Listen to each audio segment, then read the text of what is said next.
అందంగా ఉండాలనుకోవడం నేరం కాదు. కానీ తానే అందంగా ఉండాలి, తనకంటే ఎవరూ అందంగా ఉండొద్దని అనుకుంటే అసూయ పుడుతుంది. ఇక ఆ అసూయ ఎంతటి ఘోరానికైనా దారితీస్తుంది. నేరాలకు పాల్పడేలా చేస్తుంది. క్రూరులుగా మార్చి చివరికి ప్రాణాలను తీసేలా చేస్తుంది. నిరూపించే దారుణమైనటువంటి షాకింగ్ సంఘటన హర్యానాలో వెలుగులోకి వచ్చింది.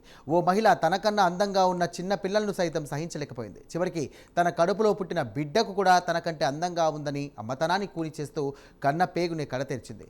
ఇలా ఒకటి కాదు, రెండు కాదు, ఏకంగా 4 హత్యలు చేసింది. ఇక మేనకోడలిని కూడా దారుణంగా హతమార్చింది. అయితే మేనకోడలి మర్డరే ఆమెను అడ్డంగా బుక్ చేసింది. అయితే 4 చిన్నారులను ఒకేలా చాలా నాక్గా న్యాచురల్ డెత్గా కనిపించేలా ఎవరికి కొంచెం కూడా అనుమానం రాకుండా చంపడం గమనార్హం. ప్రస్తుతం ఈ ఘటన దేశవ్యాప్తంగా తీవ్ర సంచలనాన్ని రేపుతోంది. ఇక వివరాలకు వెళ్తే, ఏ తెల్లైనా పేగు తెంచుకొని పుట్టిన పాలబుగ్గల పసిబిడ్డ అందాన్ని చూసి సంతోషపడిపోతుంది. తన 9 నెలల బిడ్డను కడుపులో మోసే సమయంలో పడ్డ అన్ని బాధలు కూడా మర్చిపోతుంది.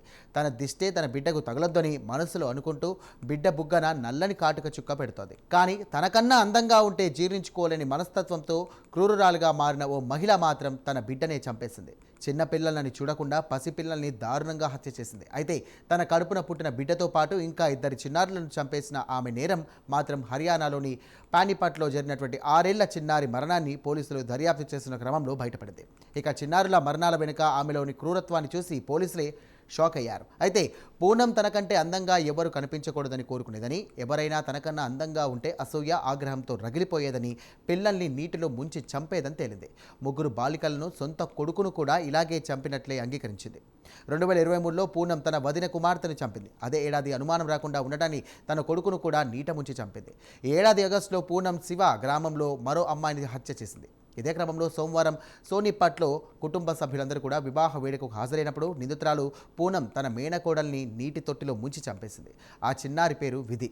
సోనిపట్లో నివసిస్తోంది. తన కుటుంబంతో బంధువుల వివాహానికి హాజరు కావడానికి పానిపట్లోని ఇస్రానా ప్రాంతంలోని నౌల్తా గ్రామానికి వచ్చింది. ఆమెతో పాటు ఆమె తాత పాల్ సింగ్, అమ్మమ్మ ఓవంతి, తండ్రి సందీప్, తల్లి వచ్చారు. సోమవారం మధ్యాహ్నం 1:30 ఆ ప్రాంతంలో వివాహ ఊరేగింపు నౌల్తా గ్రామానికి చేరుకున్న సమయంలో ఈ హత్య జరిగింది. కుటుంబం ఊరేగింపుతో వెళ్ళిపోయింది. ఆ తర్వాత కొద్దిసేపటికి విధి కనిపించడం లేదంటూ కూడా చిన్నారి తండ్రికి ఫోన్ కాల్ వచ్చింది. కుటుంబం మొత్తం ఆమె కోసం వెతకడం ప్రారంభించారు. దాదాపు గంట తర్వాత ఆమె అమ్మమ్మ ఓవంతి అలాగే వారి బంధువుల ఇంటికి మొదటి అంతస్తులోని స్టోర్ రూమ్కి వెళ్ళింది. స్టోర్ రూమ్ తలుపులు బయట నుండి బోల్ట్ పెట్టి ఉంది. ఓవంతి డోర్ తెరిచిన తర్వాత షాకింగ్ దృశ్యాన్ని చూసింది. విధి తల నీటి టబ్లో మునిగిపోయి కాళ్ళు నేలపై ఉన్నటువంటి స్థితిలో కనిపించింది. వెంటనే బాలికను స్థానికంగా ఉన్నటువంటి మెడికల్ కాలేజీకి తీసుకెళ్లారు. కానీ అప్పటికే బాలిక మరణించినట్లుగా వైద్యులు ధృవీకరించారు. అయితే పూనం వ్యవహార శైలిపై అనుమానం వచ్చిన పోలీసులు ఆమెను అదుపులోకి తీసుకుని విచారించగా అంతా బయటపడింది. తన మేనకోడలు తనకంటే అందంగా ఉందని, ఇక నీటి తొట్టిలో ముంచి చంపేశానని పూనం విచారణలో నేరాన్ని అంగీకరించింది. అంతేకాదు, గతంలో తాను చేసినటువంటి 3 చిన్నారుల హత్యల గురించి కూడా ఆమె చెప్పేసింది. దీంతో అందరూ నిర్ఘాంతపోయారు. అయితే 4 హత్యలు కూడా ఆమె ఒకే విధంగా చేసింది. లోతు లేని నీటిలో చిన్నారులు మునిగి చనిపోవడం అనుమానాలను రేకెత్తించింది.